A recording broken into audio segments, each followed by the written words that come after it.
The next episode of The Commercial Break starts now. Oh, yeah, cats and kittens. Welcome back to The Commercial Break. I'm Bryan Green. This is the Krissy to my Bryan. Chris and Joy Hoadley. Best to you, Krissy. And best to you, Bryan. Best to you out there in the podcast universe. You made it to 700 episodes of The Commercial Break. It's unfucking believable that this podcast made it to 7 episodes, let alone 700 episodes. And you've been here with us for some of it. So thank you very much. We appreciate it. There's a few out there. I think there's a few. Tina's one. Tina might be one that's been listening since the very beginning. And I think there's a couple of others who claim that they've been listening since the beginning. So that's good. I know one or two that write in often. And I think Marianne has probably been around since close to the beginning. Roxanne has been around since close from the beginning. Gustavo has been around, but those are family members, so I don't know if we can count them. Rachel. Rachel's been around since the beginning. Rachel was on at the beginning, actually. She was on episode number 10 or 11 or 12 or something like that. Anyway, here we are, 700 episodes into The Commercial Break. Wow. Thank you for all of the love, the support, the kindness, the, downloading on a consistent basis. It has been a wild ride, to say the least, and I don't want to get too celebratory. 1,000 episodes. That's when we go fucking bananas. But 700, every time we hit another 100, it's amazing. It's something to be said for it. Of course, we just hit 500 3 months ago, so now we're at 700. It's also unbelievable how much content we put out. It's really a grind. I know. It can really be a grind. I mean, not that I'm complaining. We don't dig ditches for a living. It's just anything you do. The beast has to be fed. The beast has to be fed. No rest for the weary. That contract does not flex. It just does not flex. And it says we are obligated to be here for a certain amount. Actually, I was the one who told them we would be here for a certain amount of time, so it's kind of my fault. I agreed to it. Odyssey was actually willing to let us be a little bit flexible, but I was like, no. We'll be here every day for the next 300,000 years. Don't worry about it. We'll figure it out. Yeah. But hey, you know what? There is something to be said for longevity. I think there's something to be said for reps. Even ChatGPT agrees that the show, the consistent content that is put out on a frequent basis. Consistent mediocre content. Yeah, the consistent mediocre content put out on a consistent basis is better or worse than really good content put out just a few times a year. You know, there are some podcasts who literally put out 1 or 2 episodes a year. I think there's a very famous podcast. I wish I could remember the name of the guy. He's a famous author. He puts out 2 podcasts a year, and they're less than 60 minutes each time. And people fiend over them, and sponsors pay hundreds of thousands of dollars to be attached to those 2 episodes. Let's do that. Yeah, that's what I was going to think. I mean, if we had that kind of cachet, maybe we could. But let's be real. If the last 699 episodes have been any example of what we would put out twice a year, no one's paying $100,000 to be on that show. We could really work on them. You know, we could spend the rest of the year just really working on those. If I could make the money that we're making now, which would still leave me in debt, but at least at least it's something. It's better than some podcasters. If we can make the money we're making now, only putting out 2 episodes a year, you believe you me, I would be in Mallorca. Well, not on this paycheck, but it's on some paycheck. I would be in Mallorca for 3 months of the year. I would be at every school. If my kids would hate me by the end of it, because I would just be lounging around the house, bothering them. Listen, there is a small sense of pride about hitting 700. I don't know what it is about the number 700, but it feels like we've really accomplished something. Yeah. I think it's a lot. I think there have been 3.5 million individual podcasts that have been put out there. I think if the statistic that I remember correctly is less than 50% of them will make it past episode number 10. Less than 50% of that will make it past episode 50. And the numbers just dwindle after you get past 100. There's just a couple 100,000 podcasts, I think, that have put out more than 100 episodes. You get up to 700. I don't know. Maybe there's a couple hundred of us. Yeah, we need to look into that. We do need to look into that. It's a hard thing. It is. It's a hard thing to do, and I can only imagine, too, if somebody's doing it by themselves. Oh, At least you and I have each other to be accountable to. Yeah, that doesn't even work all that much. Yeah, I was going to say somewhat. Hey, I don't want to record today. Okay. We'll just make it up on another day. Yeah, we'll just do it on another day. But I was sharing with Krissy and Tina, when you do a podcast that is largely dependent on your personality, you do have days where it's just like, I'm not feeling it today. I'm just not feeling I don't want to be fun. It's kind of like, ready, set, funny. Mm-hmm. That's hard to do. And that's not obvious by some of the episodes. Then I don't know what else to tell you. I mean, there's sometimes when it just falls flat. But you get to do another rep tomorrow, and you get to hit it out. You get to. There's one around the corner. This is how I feel about the podcast now. Most of them, I would say 65 to 70% of the shows, I find to be okay, listenable, right? There's like an additional 20. If we're saying 70% are okay, listenable. Like, in other words, I think it's worth listening to, but I'm not sure it's the funniest thing or the best thing that ever. There's another 20% of them that I think are funny. They're good episodes. They're belly laughs. They're belly laughs once or twice in the episode. There's like 10%, so maybe like 70 of our episodes that I think I would consider like really good TCB episodes. Shining example of what we can do on our best days, motivated, not feeling like shit, just all the stars align, something funny comes along, and we hit it out of the park. Yeah. And I think 60 of those include Frankie B. But anyway, okay. So then there's probably 10 to 15 episodes of the commercial break that I would think I would call classic, like really fucking great episodes of the commercial break, hitting on all cylinders at all moments. We're just going. We're just, someone has lit a fire under us and we're just going. This is not one of those, but we are at 700, so that's how it rolls. But I also know that at any moment we can hit one of those episodes. So I feel like the more reps that we do, chasing the dragon. Yeah, I'm always chasing the dragon. It's like a heroin addiction. I'm always looking for the next high. Yeah, I'm always looking for that high. That first line of cocaine, that first hit of acid, that first time you take mushroom. Coca leaf. Yeah, I'm still up for cocoa. I'm still up for, someone wants to go into a cocoa leaf business. Are cocoa leaves illegal to possess? I have to imagine they are. Yeah, I would think so. Like unprocessed, not cocaine, but cocoa leaves. I wonder if that's true. We'll have to take a look at that. I know that it's legal. I think it's legal to grow poppy, but I think you have to grow it for like food purposes, like the stuff that comes out of heroin. Seeds. Like poppy seeds.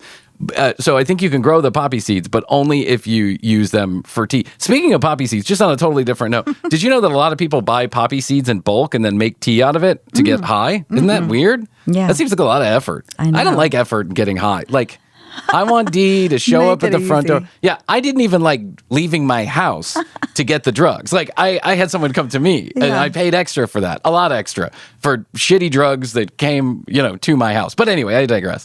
700 episodes, Krissy. Congratulations. I'm going to go to Mexico soon, and I'm going to investigate the cocoa leaf thing, though. In whether or not you can bring them back? Mm-hmm. Why? Are they legal in Mexico? I don't know. Oh, okay. I'm going to investigate. They are illegal here. They're a Schedule II substance. You have to have clearance from the DEA to grow the plant. That makes sense. To grow the plant, to own it, to have them? Yep. Okay. Makes I sense. imagine Don't bring them back, Krissy. Don't bring them back. Well, that's just, I love you, but that was kind of weird. He's like, I'm going to go to Mexico and investigate. Why? Why not investigate? She's got. I don't think I could get my hands on any here. That's what I was. Oh, yeah, That's where my thought. I don't think you could probably get any in Mexico. It's got to be illegal in Mexico too. So. But I'm sure it's more likely that you could get your hands on some in Mexico. Like, I don't think there's any drug dealers running around with cocoa leaves in their pocket, Hey, man, you got that cocoa leaf? It's and that seems, yeah. You can clean them out of their jaws, though. Yeah. Oh, yeah. Uh-huh. Yeah, like reboiling the same tea leaves. Yeah, but you'll lose your teeth. That's the part you about lose your teeth with it? Well, here is a fun fact that I believe is actually true. So this will count as something that I said that might be a fact. Novocaine is a derivative of cocaine. It has the same structure as cocaine. that's the reason why it numbs your mouth. And that's also the reason why your doctor might say to you, your dentist might say to you, you may feel your heart race a little bit after I give you this shot of Novocaine. It may raise your blood pressure a little bit. It's because it's doing some of the same things that cocaine does to your body. So essentially, we are still using this cocaine, some derivative of cocaine in our medical procedures because it does provide, anesthesia. Some people say it takes care. That when you go to, another thing that my dad told me, when you go to, say, Peru, because parts of Peru are a mile above sea level. Yes. They will give you cocaine tea. Yeah. Tea made of coca leaves. Yeah. And my dad went to a hotel once where they prepared it, like turn down service. They prepared it for you because you could get altitude sickness and they wanted to prevent you. They were trying to help you from getting altitude sickness.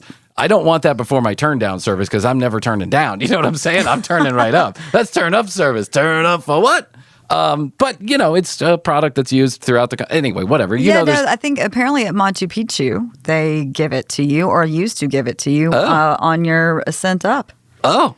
I just read a story about a couple that broke up while going to Machu Picchu. Which I think is a weird place to break up. I know. Like the guy broke up with somebody at Machu Picchu. He was like, I didn't want to date her and I didn't know what to say. We ended up on the trip and I thought, well, Machu Picchu would be a good place. It's like Machu Picchu. You're gonna break up with somebody in Machu Picchu? No. Just text her, bro. Listen, that's a story you don't want getting around. That you broke up with somebody while you were on a trip to Machu Picchu, one of the most remote places on earth, by the way. Doesn't it? It's not like you just like zipping on a car up onto Machu Picchu. No. It didn't take like 3 days to get up there or something, right? You have to I think it takes hike a little into while. the woods. Yeah, anyway. I know that there's a squirrely motherfucker or two out there who grow cocoa leaves. There's got to be here in the United States. I mean, I don't know how you grow them or where you get a hold of cocoa seeds, but there's a squirrely son of a bitch out there. You would think so. Yeah, because, if you look at it, I don't even know what a cocoa plant looks like. I think it just looks like a plant, like a fern. So, what we should do? Go to Mexico, get yourself a hold of some, cocoa stems, like, just pluck a couple out of the ground or find somebody who can do that for you. Bring it back, say it's a fern, and let's start growing them in my house as ferns. And then, the kids will never go to sleep. They'll be chewing on the ferns. It kind of does look like a fern, doesn't it? I'll investigate. Looks like a bay leaf. Looks like a bay leaf. Yeah, see, I told you we should have these right next to the bay leaves. I think you're onto something in the with that, Publix. yeah. I back it. I'm just gonna bring them back and put them in a bay leaf package. No one will be the wiser, No, officer, except for the drug dogs. They're bay leaves. Yeah, I they're use bay them in leaves. my stew. That's right. I don't want you to get a anal cavity search like I had that one time. Yeah. So don't bring bay leaves back. Okay. I'm gonna need you because we need to get on with the next 700 episodes. We're about to sign another contract. This time I might be a little smarter and I might say, well, I promise to try. How's that? I'm going to put it in the verbiage in the contract. I promise to try to make these many episodes per year. It's been a ride. Mm-hmm. It's been a ride. It has a lot of good times. How do you feel the evolution of the podcast has taken hold? Good. Well, we'll be here for the next couple days, folks. Take a sip of water. Okay, take your sip of water. I should be sipping champagne. We should be celebrating. Nah, 1,000. We'll go for 1,000. We'll do a bottle of champagne. That's when you get to drink, Krissy. At 1,000. I should have brought the champagne. What is your perspective on the evolution of the podcast over the last 700 I love episodes? Yeah? Yeah. Cool. Cool. I mean, I don't know. It started off with us telling crazy stories, and we're still doing that. Yeah, we're still doing that. Yeah. Remarkably, there's still a story or two left in us. And dissecting videos, and we're still doing that. We've added in some interviews, which I love. It's been very interesting. I think that's probably been one of the biggest changes about the content is the interviews, and it's something that I've found myself really enjoying. I haven't enjoyed every moment of every interview, but I've enjoyed in general having people come in and breaking up the content a little bit and allowing us to talk and find other people's perspectives and, just talk over the guests, as Bob would say. Learning about different people. Yeah. I think the first, if I had to let's pretend we were doing a documentary. Right? Like a VH1 behind the podcast. TCB behind TCB. TCB behind the podcast. And the interviewer was like, tell us about your journey on the podcasting. I would say that for the first 10 or 15 episodes, I had a loose thought that this would be kind of sketch comedy, satire, and maybe a little bit of improv. I felt like maybe we could structure it a little bit. And at times we tried. But that was work. Yeah, but that was work.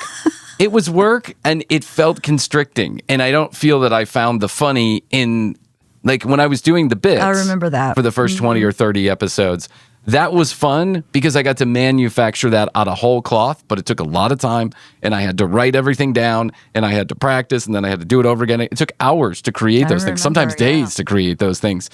And then when I tried to structure the show, like put more structure to the actual content of the show, I found the more that I put structure to it, the less I felt there was freedom to have fun with it. I always felt like we had to hit the next beat, hit the next beat. So then after 50 episodes, I think it got really loose. And I would say that, in that 100 to 200 range, I think we relied a lot on other people to bring the funny. And I don't mean other people like guests. I mean like videos, right? Yes. We're doing a whole lot of videos. I think the nature of the podcast really, quite frankly, I think for like a string of 100 episodes, I would say that 70 of them had videos in them. We were doing a video every single day. But also, we were only doing 2 episodes a week. Yeah. So it was a little bit different, right? And even then, I found that the improv was where the freedom was to have some fun and to be funny. So by the time we turned the corner on like episode number 350, I felt like at least from sitting in my chair, I felt like the podcast had a personality. I don't know necessarily what that was, kind of goofy and ADHD and all over the place, but I felt like it had a personality, and all we needed to do was just have the freedom to find the funny, and eventually we would get there. It might take us 10 or 15 episodes, but we would find a good episode in there somewhere. Yeah. And I think after episode, like, let's say 500, I felt like we knew what we were doing. We could turn on the microphone. We could figure out an hour of content. We could talk, incessantly for 45 straight minutes and not have to worry about it. And now at episode number 700, I think the episode has a following. I think the commercial break has a following. I think there are people who really enjoy hearing us talk for whatever crazy reason. Yeah. And I think the podcast has taken on a personality of its own. Aw, our little baby is growing up. Then Bryan died in a tragic cream and cereal accident. Chewing cocoa leaves with his cream and cereal, Bryan had a massive coronary right there at the kitchen table. His children cried, but the listeners did not, for their long suffering is over. The commercial break, the worst podcast ever. That's how I feel about the podcast. I feel like it's taken on a life of its own. It has. There is a weird thing that has happened with the commercial break that over the last 50 episodes, I've really noticed. It does have a life of its own. There are people out there who really enjoy the show, and they God bless you. I know, God bless you. Seriously. Thank you. What are you thinking? What are you doing? What are you doing with your life when you're just listening to us? I mean, I thank you from the bottom of my heart because it provides us a living, but I cannot imagine. I never listen. I mean, when I'm editing, I listen to parts of our episode, but I used to listen to every episode because I wanted to hear it and I wanted to listen to what we were doing and see if we could make it better. I gave up on making it better. I just decided I don't need to listen to it. I just did it. What do I need to listen to it for? Raw dog it. Yeah, thank you, Krissy. Raw dog it. Exactly. Exactly. That's our new tagline. Raw dog Just it. raw it. Yeah. Just raw dog it. Raw dog. Krissy and Bryan raw dog you every Tuesday through Friday. We're going in bald, baby. Going in bald. No hat needed. Yeah, that should be our new tagline. Raw dog it with the commercial break.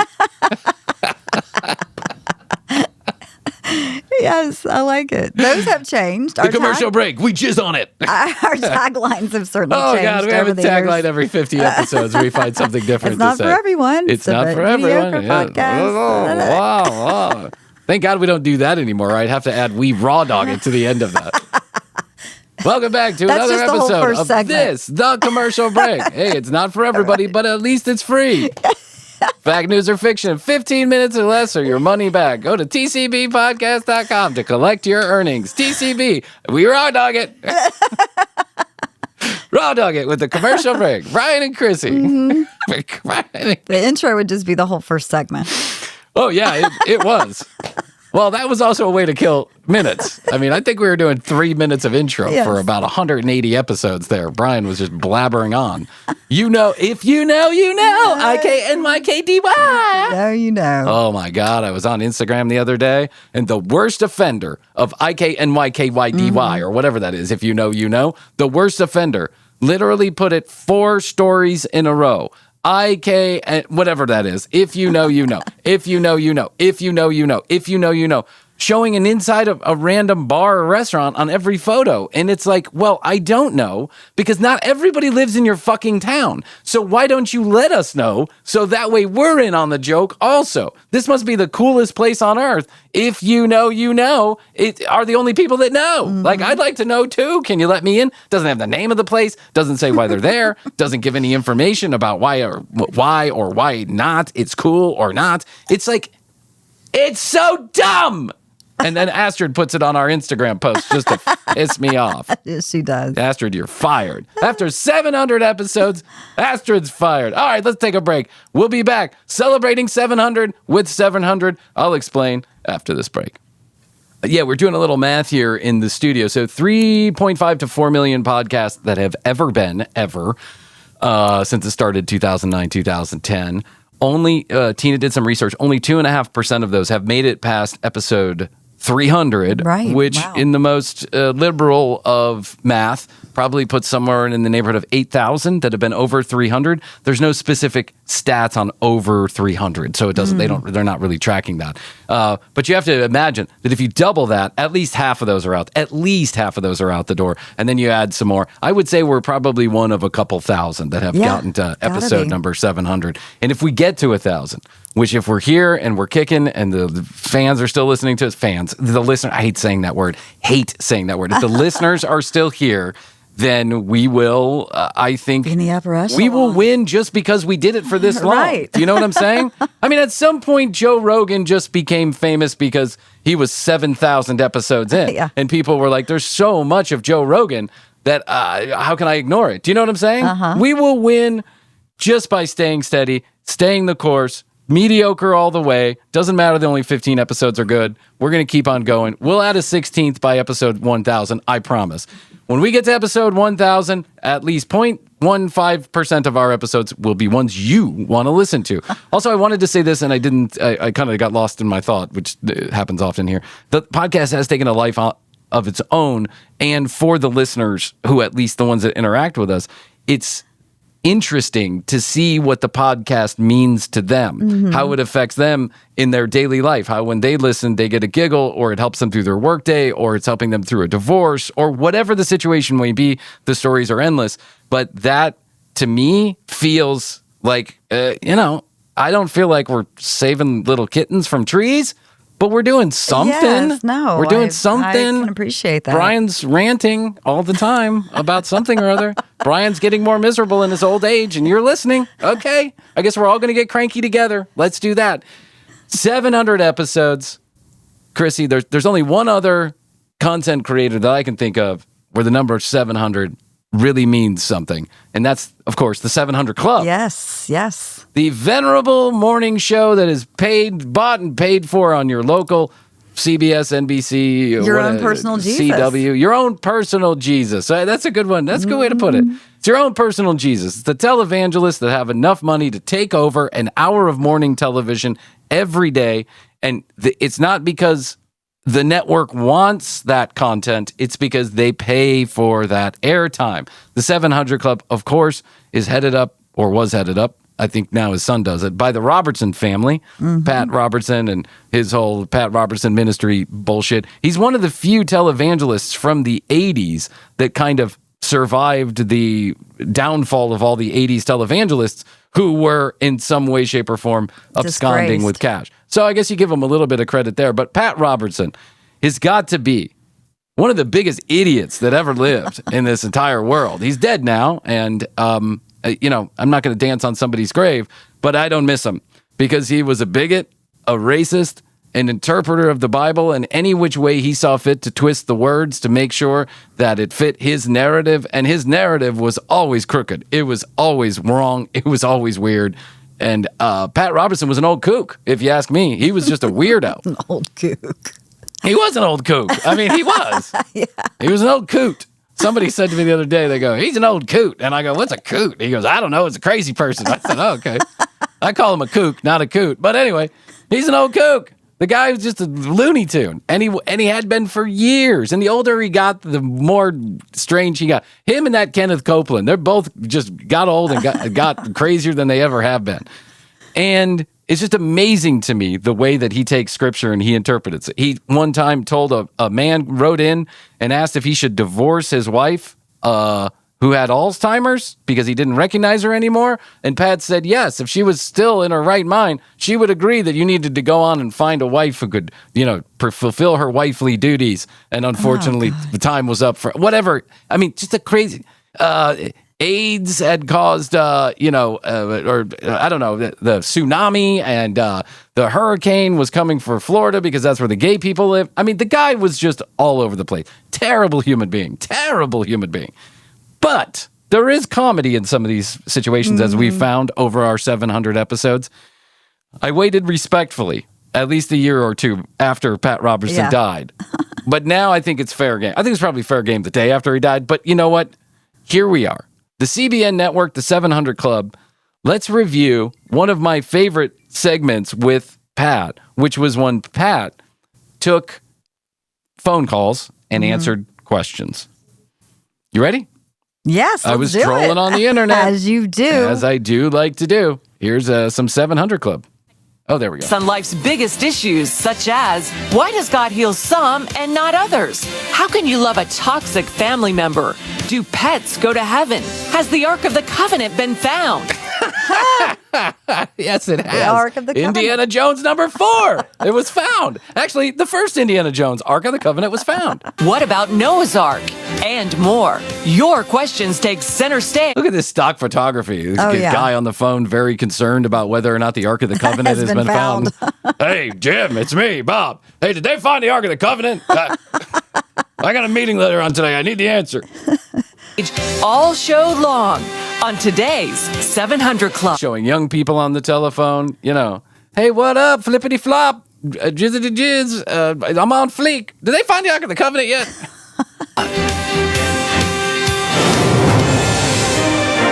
Well, I think Pat got liberal in his old age because there was stock photography of a black person. Mm-hmm. So there you go. The times do change.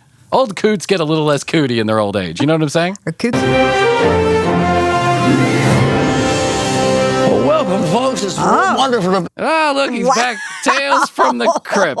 He does look like the Crypt Keeper. He is the Crypt Keeper. What are you talking about? And a blue sweater. Yeah, this is right before he died, by the way. I think this is from 2020 or 2021 or something like that. But that blue sweater is something straight out of Mr. Rogers, and that face is something straight out of hell. I mean, listen, everyone's going to get old and nasty at some point. It just happens to us, right?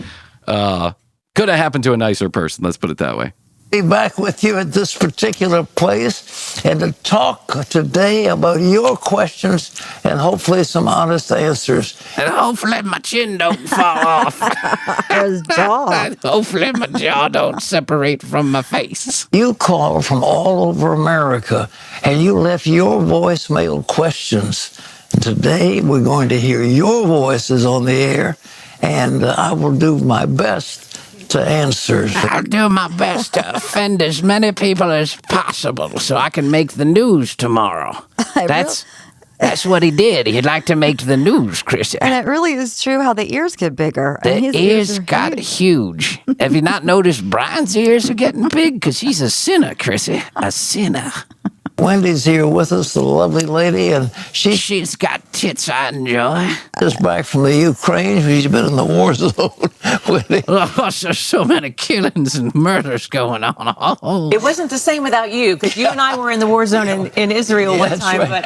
But if the smell of cornade in there, it's no fun. But it's good if the smell of dead bodies doesn't get you going, I don't know what will. She's like, I smell a dead body right now. I think it's yours, Pat.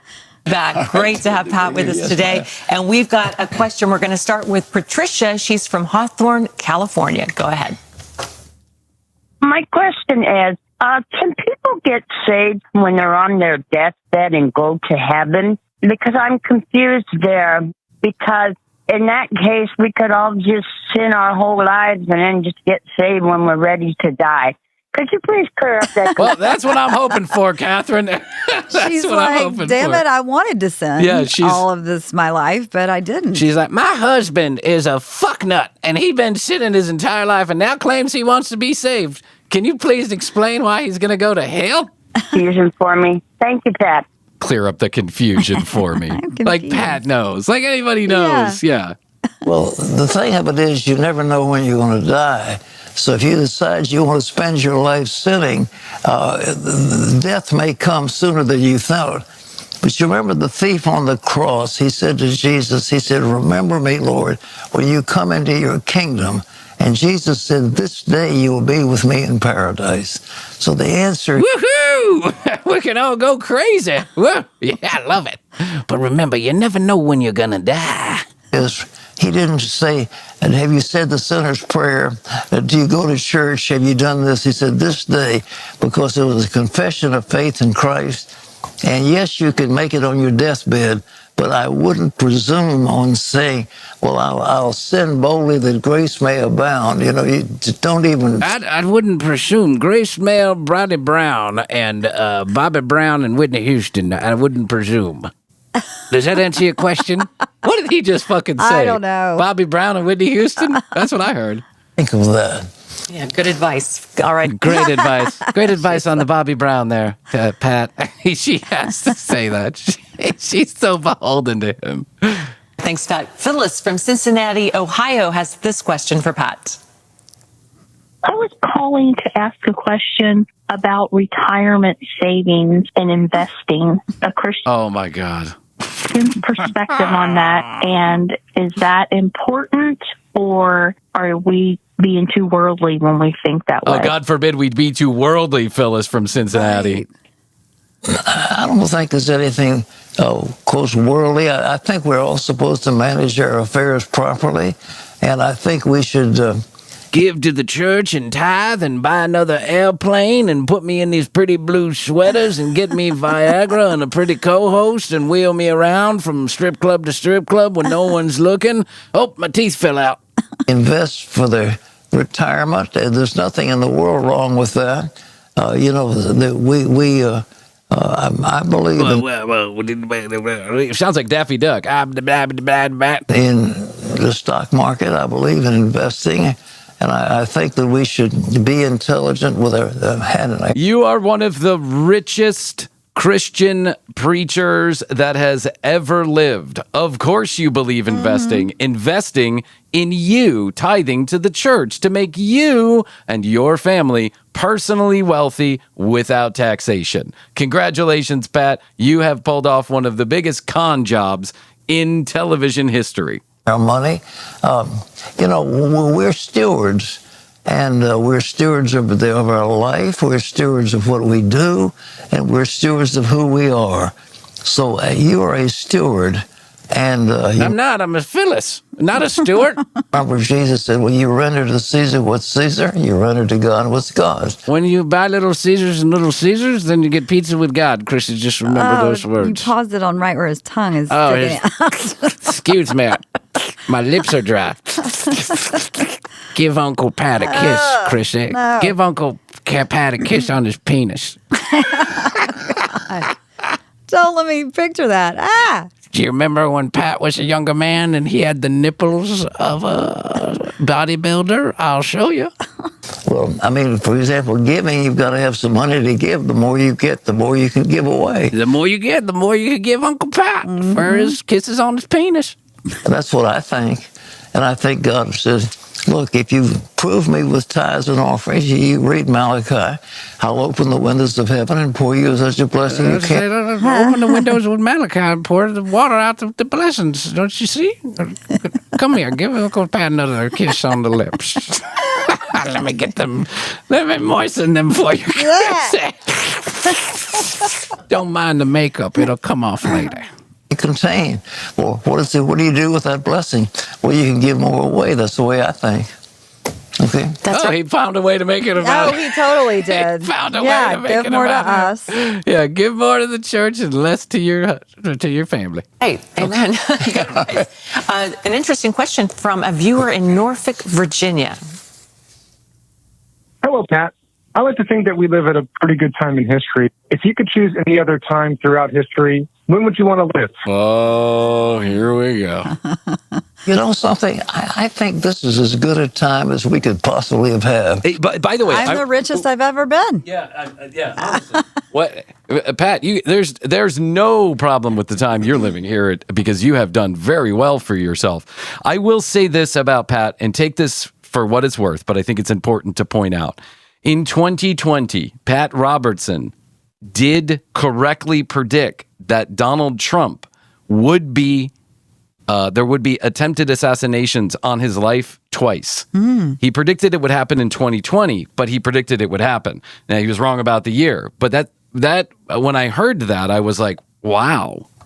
Can you imagine? I was thinking today, as I was eating, I ate oatmeal for breakfast, and I'm thinking, It runs right through me like a hot fire, but Yeah. I love that oatmeal, Krissy. It's soft. It's soft and it's lovely. It's like my mother's bosom. And I was thinking the other day, if I could be alive in the time of the Romans, I could have bathed with other men without promiscuity. But I'm not alive then, so I bathe with other men in secrecy. It's just a little bit different, Krissy. we live in a world of plenty. We have warm clothes. We have beautiful food. We have the abundance of food at the grocery store where you can get. And we have freedom in America. That's right. When you live in Carmel, California, you get anything you want, Pat. I really think, heaven is going to be wonderful. But I do think that he's given us a right nice world to live in right now. And I don't think, if I lived at the time of Jesus, I wouldn't have believed in him. And he was an itinerant preacher, and I wouldn't have believed in him. So many, only a few did. And they had... Floppy, floppy, flippity, floppy. I believe in Jesus. I wouldn't have believed in him, but I believe in him now. Yeah. What does he say? I don't know. He wouldn't have believed in Jesus back then, but he Then, believed in yeah. him now. He's too much of a hippie, I think, is what he's saying. He's an itinerant preacher, which I think means... Liberal, socialist. Liberal, yeah. Yeah. Wait to see the fulfillment of prophecy, even then. So what time... I believe... What time is it? Lunchtime? Oh, okay. I believe. Oh, what are we doing? We're reading emails? Okay, let me put my teeth back in. This is as good a time in this country as you could possibly have. And I'm very grateful that I was born, as was said, I won the ovarian lottery. Yeah. I'm white and I'm smart and I'm living in heaven. Yeah, very lottery. Yeah, he's so evil. I won the ovarian lottery. Look at that face. Oh, that's a face of a lover. I could have been born in India to a poor family.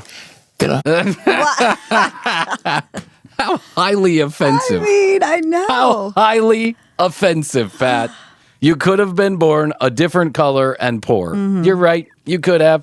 Now listen, to defend what he's trying to say, I think means he's taking some realization that he in fact has been lucky in his life. But since I know Pat Robertson and I've heard all of the terrible things he's ever said as a noted racist and bigot and homophobe, I think he's just pouring more salt in the wounds of people who can't afford a pretty television studio and 3 private planes. That's right. And God says he appoints the times and the seasons Exactly. that we're to live. Exactly. And so we're all supposed to be here for this time. That's right. So, I loved the fashion in the 40s. Yeah. So if I could go back, I love Tradwife. I love fashion Tradwife. in the 40s. It's so awesome. fashion-wise, I go back to the 40s. Well, I don't care about fashions. I care about life and health. I mean, I don't care about you, you silly little bitch. Who's this woman talking over me. Stop it. We've had so many breakthroughs in healthcare and everything. I mean, this has been a wonderful time to live. All right. Amen. Amen. I'm trying to keep my job. Amen. Let's move on. Lee from Kenner, Louisiana, has this question. Hello, Pat. My question for you today is, I understand loving unconditionally and to love your neighbor as yourself. But here it goes. Yeah. How do you love a family that is very toxic and still glorify God? What boundaries do I have and still walk into Christian values? Thank you, I Pat. can't wait for this one. Watch the hypocrisy flow through the scripture now, kids. I think you can love them yourself if they've hurt you. If you have aught against any, you forgive them. But you don't have to be in the presence of somebody that's toxic. The Apostle Paul said you don't even have to eat with certain kind of people. And I think if somebody's a Christian, for example, but if you eat with a homosexual, Krissy, Paul says you don't have to eat with a homosexual, but you can lay with a homosexual, if I'm understanding the scripture correctly. And while Jesus said unconditional love to everyone, there were some conditions on that love. Ezekiel 3.4.4 said, he who has dark skin need not love, he needs a shunning. So just remember that. And by the way, I need an eyebrow trimming. You don't have to expose yourself to people who are unpleasant, who are, they'll tear you down. Always, you get in the presence of a negative thinking, well, this is terrible. I feel so bad. Isn't the weather awful? Isn't the government terrible? They're all a bunch of crooks. You don't want to listen to that junk, so you're better to... He would not have been a fan of the commercial break. No, not at all. It's like, would you want to take a garbage can and pour it on your head? God, was that his hand? Jeez, that was his hand? Oh, God. That looked like from Lord of the Rings. Yeah. Gollum. Yeah. She puts the pieces in the basket. Every morning, the answer is no. So you don't have to be around them. So the fact that they're there in the neighborhood, just avoid them. You can go someplace else. There are lots of people in America, and around the world there are about 7 billion people. So surely you can find companions that are, quote, not toxic. Yes. Unconditional love doesn't mean without condition. That's not what that means. It's not the definition. From a distance. Love them from a distance. Here's Luke. All right, it's this stupid bitch still sitting next to me. Somebody get my hand. It fell on the floor. I made a boo-boo in my pants. Can I get a clean up aisle 2? From New York City. Hi, Pat. My name is Luke. Is it okay for a Christian to play lotto and play flash game for money, being that it's legal? Oh, I'm interested to hear this answer, actually. Well, the question about money is, are you depending on, for example, are you praying? Before I came to the Lord, I played poker, and I'd sit there praying to pull to an inside straight or to get a heart. I'm picturing him at a table with Kenny Rogers. I know. You gotta know when to hold 'em, know when to fold 'em. Praying for an inside straight. Know when to pray for help. Oh, God. What an interesting life Pat has lived. You have a flush. Did you ever get one? Sometimes yes, sometimes no. But if you put all your money out and you're gambling, that way is so destructive. But, and I also think it's a wrong way to finance a country or a state with having legal gambling and all these...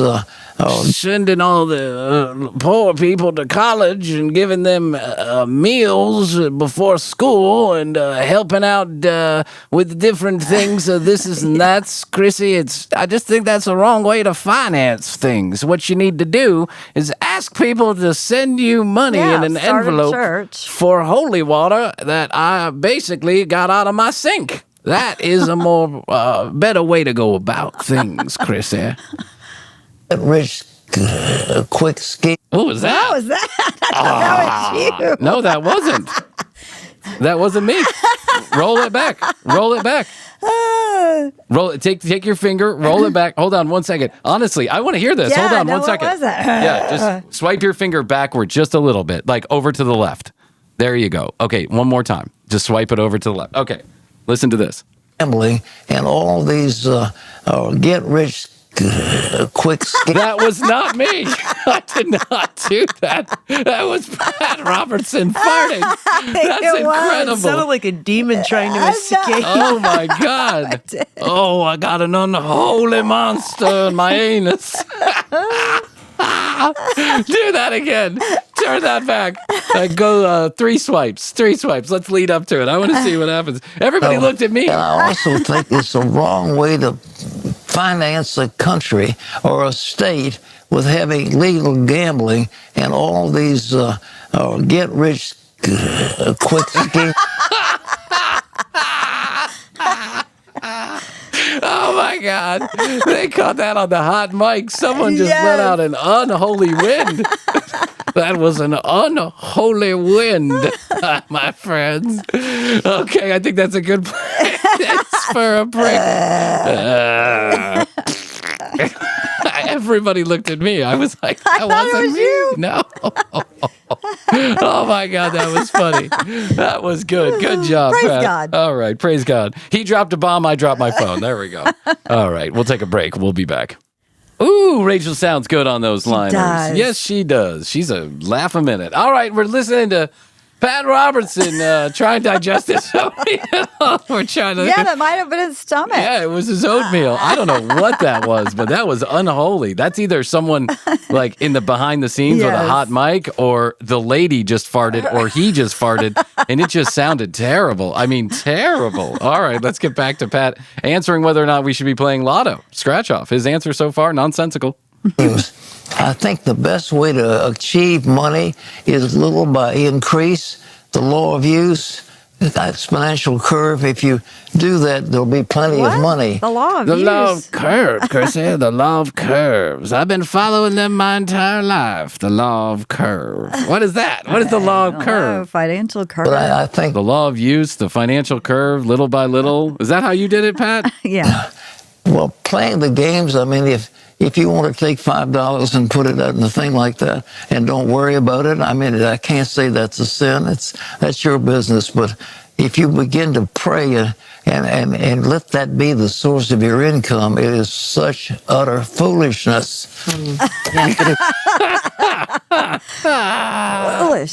It's such utter foolishness to spend your money on the scratch cards and the lap dances and the booze and the beer and all the wine and the women.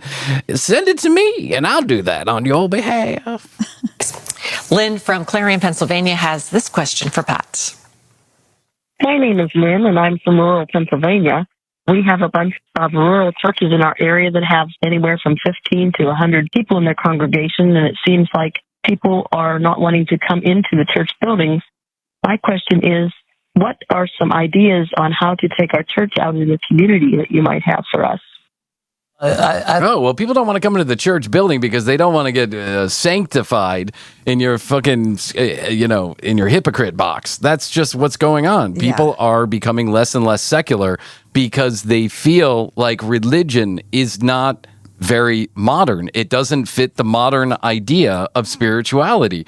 And I think that while religion in and of itself is not always harmful, and that there's lots of people who go to churches and different religions and they make great use of their time here on earth doing lots of good for other people. I don't throw the baby out with the bathwater. I think religion has done a lot of good. I also think it's done a lot of not so good. And when you walk in and all you're doing is getting a lecture from somebody about how wrong your life is, and they're sitting there probably doing the same thing or worse, why are you so connected to God that you can talk down to me, but I have to sit here and give you my money and listen to the beat up session, feel guilty, walk out. Listen, it's all a big racket. That's what it is. It's a big fucking racket. It's been going on since the beginning of time. I'm not saying every single piece of religion should be, tossed out or whatever. But I just think the way that it's been interpreted, Krissy,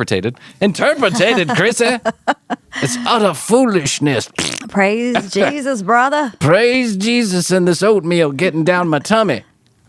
I think the way it's been interpreted, it leaves power and money to a few, while the rest of the people feed into it. It's another MLM. That's all it is. But there's the product they're selling is your soul. That's it. It's like life coaching. I think, one of the biggest churches, I think, was out there in Arizona where the pastor rented some buses, and he went out in the neighborhood to bring the kids to Sunday school. And a lot of people... sounds perfectly safe. Religion has a track record of being great for kids. Yeah. Bust those kids on in. Hey, kids, come on the happy bus. We're going to go to church. Go to church, but they love to have their children go to church. So if you've got a bus in the church and you say, I'll pick up your children at 9 a.m. on Sunday morning... How tone deaf is this? Oh my God. How absolutely tone deaf is this? And also he's saying that the parents don't want to go to church, but they want to send their kids to church. I'm sorry. As a parent, that does not ring true to me. I don't mind my kids learning about religion. Yeah. As a matter of fact, we have considered bringing them to non-denominational church or even the Catholic Church, just so they can go and get an idea of what God is and Jesus and how it all came into Mother Mary and all that other shit. They want to believe in that. If that's what they choose to do, I'm not going to stop them, nor am I. They might listen to the commercial break and think I'm not a big fan, but I'm not going to tell them to their face they shouldn't be doing that as long as I think it's healthy and safe for them. But what's not healthy and safe is sending your kids on a random bus to a church because you feel too lazy to go. Then again, that is 2 hours alone with my wife. Where's the local church bus when you need it? Bus. Yes. Sorry, kids. We're taking our chances. We're gambling in a different way. And the next thing you know, mom and dad will follow.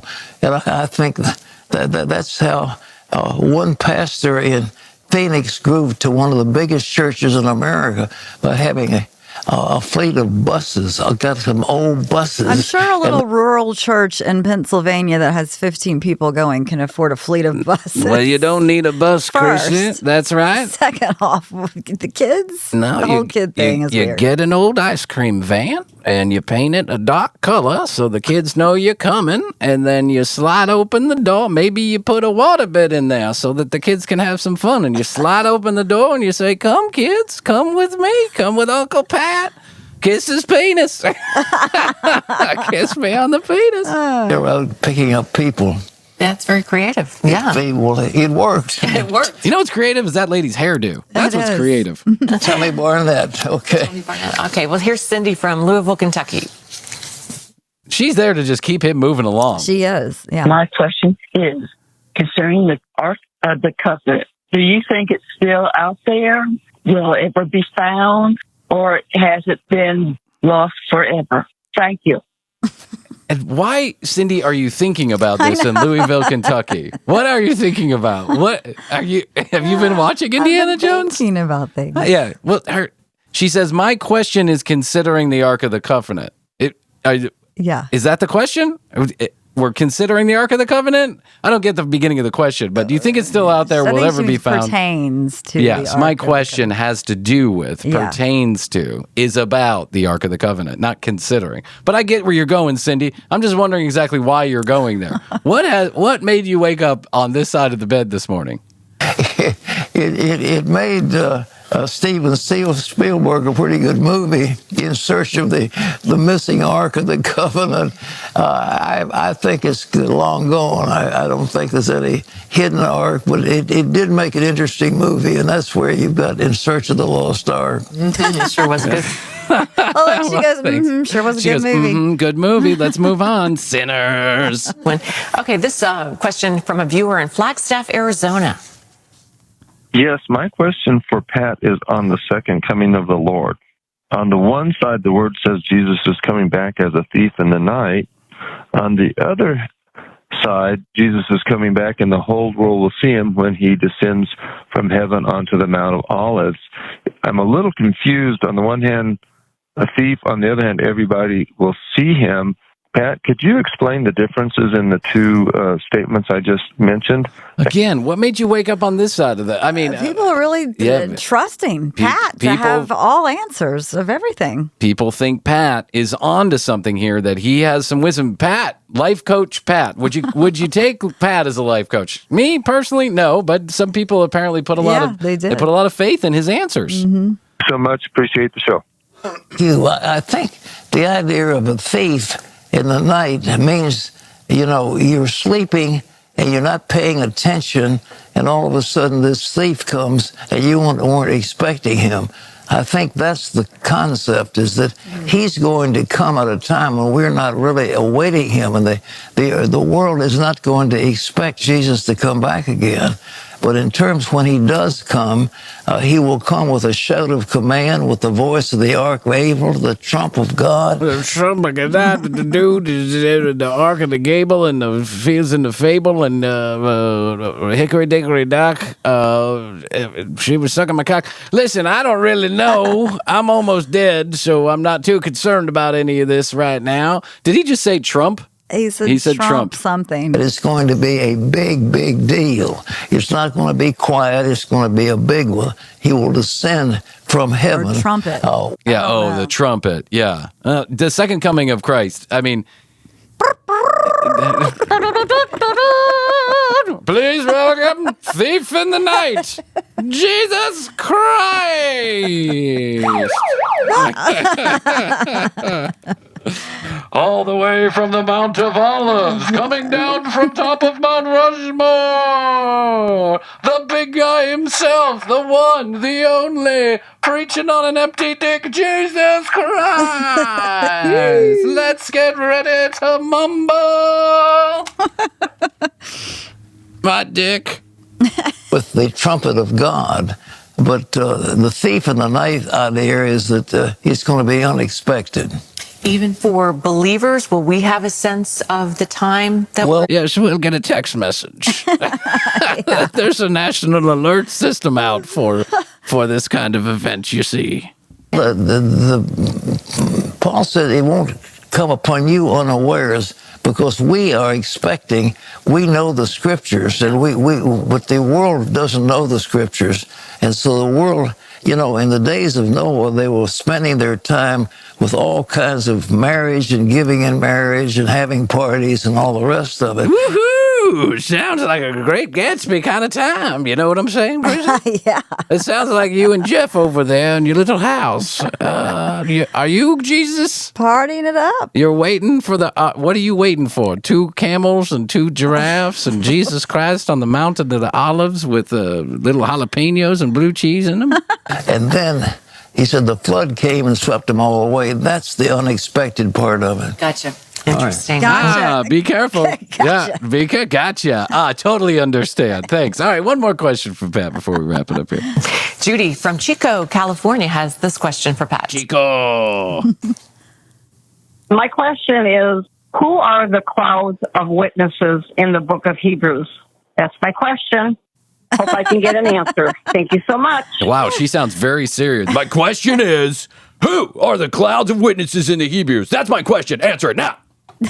The cloud of witnesses are those who have gone before, who have known the Lord. And he lists some of the champions of the faith who have, they're kind of like the witnesses that have lived before us. And they give Mike Tyson, Tiger Woods. an example. And so when we read the Bible, we read about these champions of the faith, one after the other, that are in these wonderful experiences with God. Here's an interesting question from Vincent. He's from that was a very short answer I didn't understand. Sorry, one more. Pennsylvania. My question is, what has been the greatest battle that the ministry, the 700 Club, has had? Oh. Well, that was the Battle of 1912, I think. I think the biggest one was getting started. I mean, I started this thing with $70. I had a U-Haul trailer, 4 kids, and no money. And I think we were up against it month after month after month. We didn't have enough money to do anything. And we were just crying out, dependent on God for his mercy. That was the big struggle. After 700 episodes. After 700 episodes, Krissy, and reviewing the 700 Club, I can now confirm Pat Robertson and the commercial break do indeed have something in common. We are up against it month after month. Getting started was the hardest part. We had $70 in our pocket, trailer full of kids, and we're just trying to make it work. Well, congratulations, my friend. Congratulations. After 700 episodes, here's to 700 more. Cheers. I hope you're sitting right there next to me at 1,400, just like you were at 700. And thank everybody out there for taking part in a part of the TCB history. Listen, I don't have any answers for you on Jesus or God or the second coming or the clouds of wisdom or whatever it is, but I will tell you this. It's highly likely we'll be here tomorrow. Mm-hmm. All right. What else can I say? Pat Robertson, still a kook. He is kooky, man. And that, by the way, this is Pat Robertson rather tame. Yeah. Some of the stuff he's said, and I thought about pulling some of the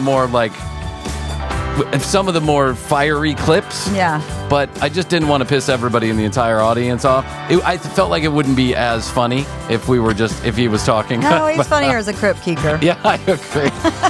This must be right before he died. Yeah. I mean, he really does look very old. How old was he when he died? 90 something?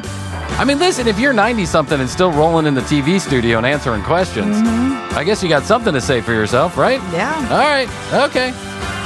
Well, I hope that you're happy out there in heaven, buddy, looking down on all of us. Send me a message. Tell me what it's like. Teresa Caputo it. Piggy front me. That'd be interesting. Oh, to it would be interesting. Caputo on with Pat. Yeah, I'd like to know what Pat's up to. Is he still rolling? Piggy fronting. Is he piggy fronting around here? That's right. Okay. All right. Hey, listen. Ari Shafir was our guest last week. We would appreciate it. You go watch his new special, America's Sweetheart, on Netflix, available now for you to consume.